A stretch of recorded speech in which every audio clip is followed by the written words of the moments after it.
Now, Marxism and Judaism are irreconcilable. Marxism and our constitutional republic are irreconcilable because our constitutional republic is built on what? Judeo-Christian values. Marxism is irreconcilable with our Constitution, and it's irreconcilable with the Torah, and it's irreconcilable with Christianity, and it's irreconcilable with all those things. So now, let's bring this to current day. It's no surprise that the Marxist leader Brazil has claimed that, first of all, Hitler never did anything and doesn't exist, and yet Netanyahu is Hitler. It's no surprise that Ortega, the communist leader in Nicaragua, is making alliance with Iran, Hamas, and Hezbollah in our hemisphere, and is one of the biggest anti-Semites in Central America. It's no surprise that Venezuela and Iran are tight, the same with the terrorist groups there,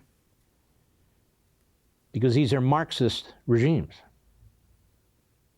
And they find fealty and common interests with the Islamist terrorists and terrorist regimes.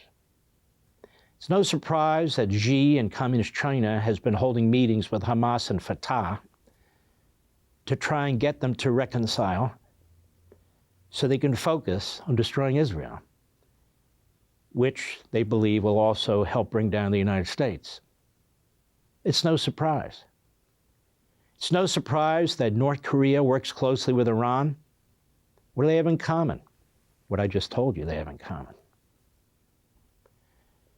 And now you know why it's really no surprise, even though it is loathsome, grotesque, and pure evil, that Bernie Sanders in the United States Senate is the leader of the anti-Israel mouthpieces.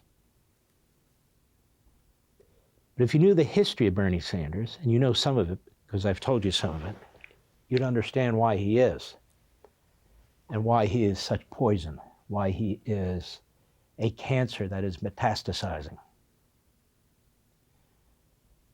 Bernie Sanders was born a Jew, which makes him ethnically Jewish. He rejects religion. But Bernie Sanders really is a non-Jew. His birth obviously by accident. And like Marx, he hates Judaism and he hates Israel. He's on every network almost every Sunday, except Fox, attacking Netanyahu, attacking Israel, using the Hamas numbers, talking about the genocide the Jews have committed against Palestinian children and women, non-combatants. This is a blood libel against the Jews. It's been used for thousands of years. Even though the IDF, Netanyahu, that entire government, really is the most compassionate military on the face of the earth. Everybody knows it, but they lie. Bernie Sanders is a Marxist. He's not only a Marxist, he started out as a Trotskyite. He, unfortunately, was also Jewish. Trotsky was the purest of the Marxists, the purest of the Russian revolutionaries. Lenin, turns out he wasn't a big fan of his, but he wasn't a big enemy of his either. But Stalin was clawing his way to power. And when Lenin died, right before he died, he told confidants, you better watch out for Stalin. He's a madman, he's an animal. By the way, so was Lenin. These are all mass murderers.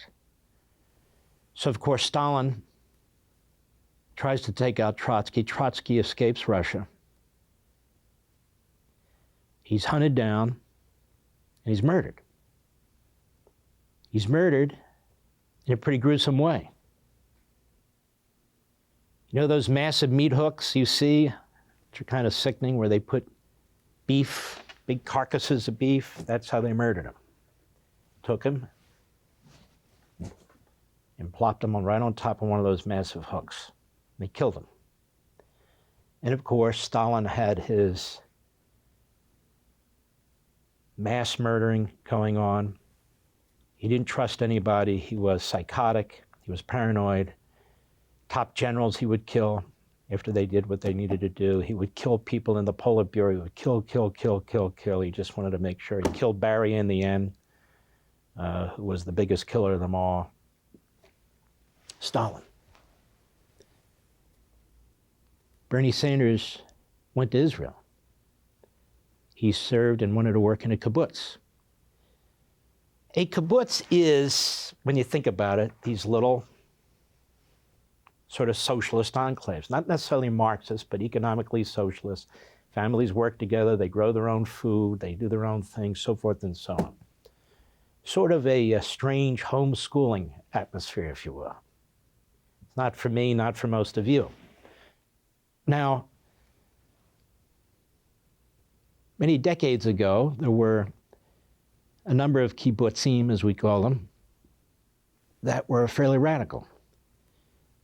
And so what they were, they aligned themselves with the Labor Party of Israel for the most part, which is a left-wing party, sort of a radical left-wing party, but not a Marxist left-wing party, more socialist than Marxist.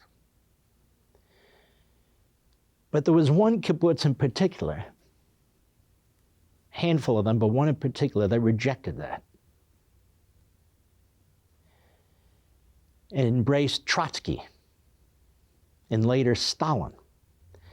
And in fact, even during the height of the Cold War, supported the Soviet Union against the United States. That's the kibbutz that Bernie Sanders attended. He kept that secret until he decided to run for president, and he was outed. He was outed by a man named Ronald Rodash, who himself had been a communist, and later became a conservative. Look, I had a dear, dear friend who was a Marxist in college. He became one of the most conservative patriots I've ever known in my life. Rodash followed a similar trajectory. And then it came out, it became public. It became public, but was not publicized. Bernie Sanders chose to serve in a pro-Stalin, pro-Soviet kibbutz in Israel. He wasn't there to learn Hebrew. He wasn't there because he had some feeling towards Israel. He was there because he was first a Trotskyite, then a Stalinist. And even the Labor Party-related kibbutzim, in plural, kibbutzes, wanted nothing to do with that particular kibbutz. But it drew in Bernie Sanders. And they called themselves Israeli Marxists. Now, Marxism and Judaism are irreconcilable. Marxism and our constitutional republic are irreconcilable because our constitutional republic is built on what? Judeo-Christian values. Marxism is irreconcilable with our Constitution, and it's irreconcilable with the Torah, and it's irreconcilable with Christianity, and it's irreconcilable with all those things. There he is in the most radical, pro-Stalin, pro-Soviet kibbutz, which he kept quiet for decades. You know who else was a member of that kibbutz as a young man? Noam Chomsky, who founded Jewish voters, or young Jewish voters for Palestine, that marched with the students for justice in Palestine. They hate Israel. They push this two-state solution because they know that'll be the end of Israel. They target Netanyahu left and right because Netanyahu is a strong leader, a strong statesman.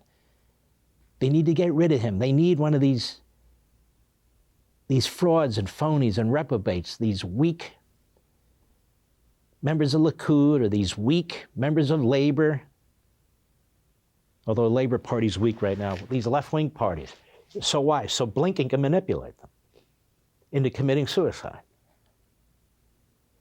This isn't conspiracy, I'm just explaining it.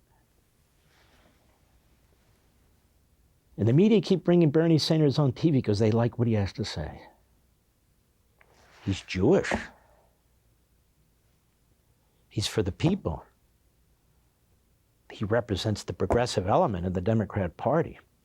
And he's not afraid to hold Israel to account, and Netanyahu. Want to see more? Sign up for Levin TV.